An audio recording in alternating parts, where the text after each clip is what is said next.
الحمد للہ وکفیٰ وسلام علی عبادہ الذین اصطفیٰ اما بعد۔ صدر عالی وقار، آج سے 1400 برس پہلے خطہ عرب گمراہی کی تاریکیوں میں ڈوبا ہوا تھا۔ خطہ عرب ہی کیا، پورا عالم انسانیت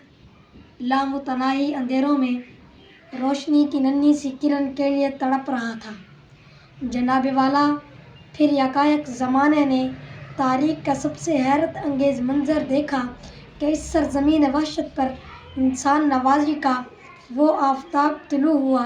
کہ جس کی ہر ہر کرن دنیا بھر کے انسانوں کے لیے احساس عظیم بن گئی،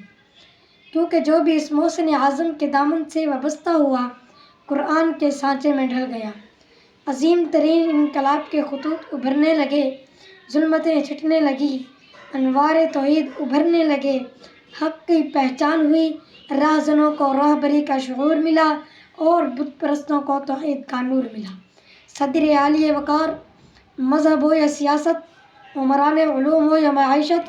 تہذیب ہو یا ثقافت، رزم آرائی ہو یا کشور کشائی،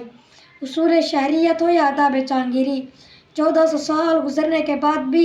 دنیا اس محسن اعظم کے احسانات کی ہمہ گیری کا اعتراف کرتی ہے۔ صدر عالی وقار، یہ رسول خدا جناب محمد مصطفیٰ صلی اللہ علیہ وسلم کے احسان عظیمی کا اعتراف ہے کہ 1400 سال گزرنے کے باوجود آج بھی دشت و جبل میں، بحر و بر میں، زمین و آسمانوں میں، عرب کی ریگزاروں میں، ایشیا کی عبادت گاہوں میں، یورپ کے علمی تہذیبی سرمایے میں، محسوسات کے مشکوبات گلستانوں میں، فکر و تدبر کی روشن وادیوں میں، شعراء کی مدت ترازیوں میں، خطیبوں کی تکلم باریوں میں، دنائے سبل، ختم الرسل، مولائے کل کا نام ہی انسانوں کے سب سے بڑے محسن کی حیثیت سے ابھرتا اور جگمگاتا ہے، تو پھر میں کیوں نہ کہوں خدا اگر محمد کو پیدا نہ کرتا، خدا کی قسم یہ خدائی نہ ہوتی، جہاں سے جہالت نہ کافور ہوتی،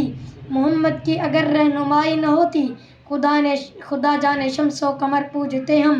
خدا جانے شمس و قمر پوجتے ہم، گر ہدایت محمد سے پائی نہ ہوتی، وما علینا الا البلاغ المبین۔